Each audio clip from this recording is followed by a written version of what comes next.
வணக்கம் நண்பர்களே. அகோர பைரவி மாந்திரிகம் யூடியூப் சேனலுக்கு அன்புடன் வரவேற்கிறேன். இன்றைக்கி நம்ம வீடியோ தொகுப்புக்குள்ளே என்ன பார்க்க போகிறோம்னா, சர்வ மோகனமை.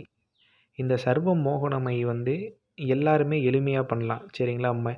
சில பேர் இன்னமும் சொல்கிறாங்க, மை செய்யும்போது கொஞ்சம் ஒரு ஒரு சில பொருள் அதிகமாக சேர்த்தா வேலை செய்யாது. எல்லாமே சரியான அளவில் நீங்கள் கரெக்டாக செஞ்சிங்கன்னா கடுகளவும் தப்பாதுப்பா. மை செய்கிறதுக்கு எந்த மாந்திரிகம் கற்றுக்கலாம் அவசியமே கிடையாது. சரிங்களா? கொஞ்சம் நுணுக்கம், கொஞ்சம் அந்த ஒரு ப்ராக்டிக்கல் நாலேஜ் இருந்தால் போதும், தாராளமாக யார் வேணால் செய்யலாம். சரிங்களா? இன்றைக்கி நம்ம சொல்லக்கூடிய முறை அனைவருமே பயன்படுத்தி பாருங்கள். சரிங்களா? மோகனமும் விளையாடும், சர்வலோக மக்களுமே உங்களுக்கு மோகனம் ஆவாங்க. உங்கள் இஷ்டத்துக்கு ஆட்டி வைக்கலாம். இந்த மையை ஒருத்தர் உங்கள் நெத்தியில் வச்சுட்டு மற்றவர்களிடம் பேசும்போது அவங்கள்ட்ட பேசுகிற வரைக்கும் சுயநலம் ஆள் இழப்பாங்க. உங்களுக்கு புரியும்னு நினைக்கிறேன். அவங்க முன்னாடி நீங்கள் முகம் பார்த்து பேசுகிறப்ப மட்டும் நீங்கள் என்ன கேட்டாலும் கையில் கொடுப்பாங்க. ஆள் சுயநலம் இழப்பாங்க. நீங்கள் போயிட்டீங்கன்னா அதுக்கப்புறம் அவங்க பழைய நிலைமைக்கு வந்துடுவாங்க. சரிங்களா?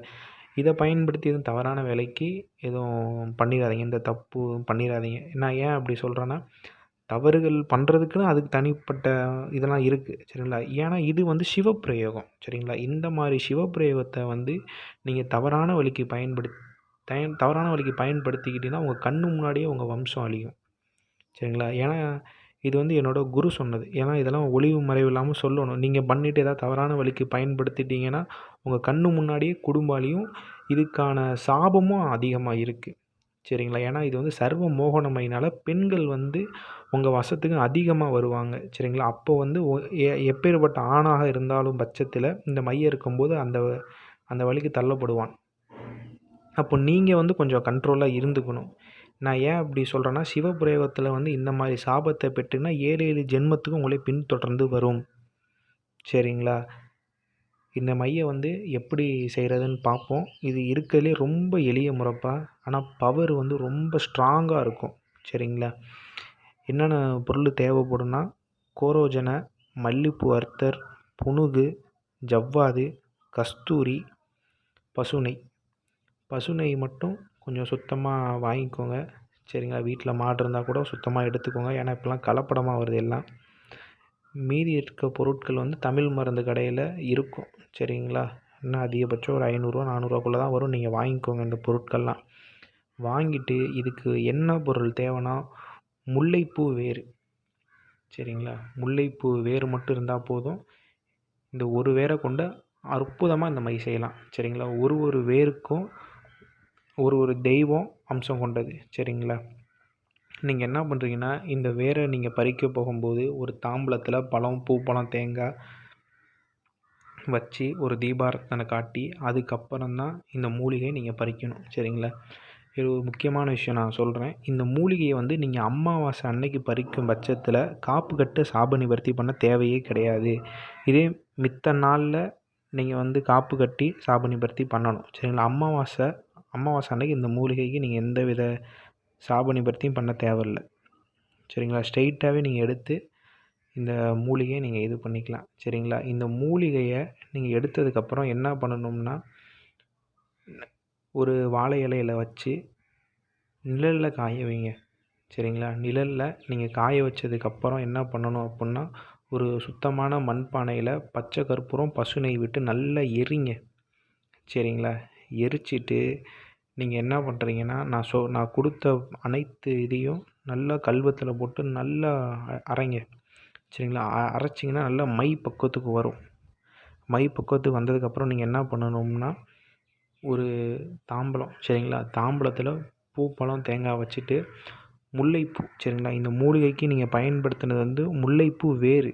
நல்லா தெளிவாக கேட்டுக்கோங்க. பயன்படுத்தினது முல்லைப்பூ வேர்.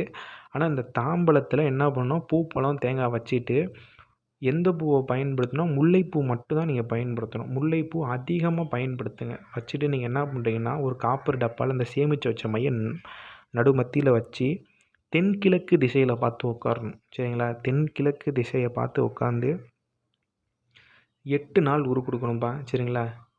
அதுவும் எந்த நாளில் உரு கொடுக்கணும்னா, செவ்வாய்க்கிழமை அன்னைக்கு தான் நீங்கள் தொடங்கணும். சரிங்களா? செவ்வாய்க்கிழமை நீங்கள் தொடங்கி 8 நாள் உரு கொடுக்கணும். நான் இந்த மந்திரத்தை கொடுக்குறேன். இந்த மந்திரத்தை ஒரு நாளைக்கு 1008 உரு கொடுங்க. சரிங்களா?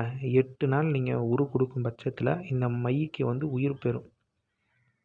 சரிங்களா? அதே மாதிரி எக்காரணத்தை கொண்டும் அந்த வேரை வந்து வெயிலில் காய வச்சிடாதீங்க. வெயிலில் நீங்கள் காய வச்சிங்கன்னா அந்த வேரோட சக்தி வந்து சூரியன் கிரகிச்சிக்கும். சரிங்களா? இப்போ நம்ம வெளியில் போனாலுமே அந்த வெயிலுக்கு நம்மளோட எனர்ஜி குறையும். ஏன் அப்படின்னா நம்மளோட சக்திகளும் குறையும். சரிங்களா? இந்த மூலிகையை நிழலில் காய வச்சு எரித்து பயன்படுத்துங்க. இந்த மூலிகை நீங்கள் பறிக்க போகும்போது என்ன பண்ணணும்னா, ஒரு எலும்புச்சம்பழத்தை வந்து 21 முறை இங்கிட்டும் சுற்றிட்டு அறுத்து குங்குமம் தடவி 2 சைடு வச்சதுக்கப்புறம் பறிங்க. சரிங்களா?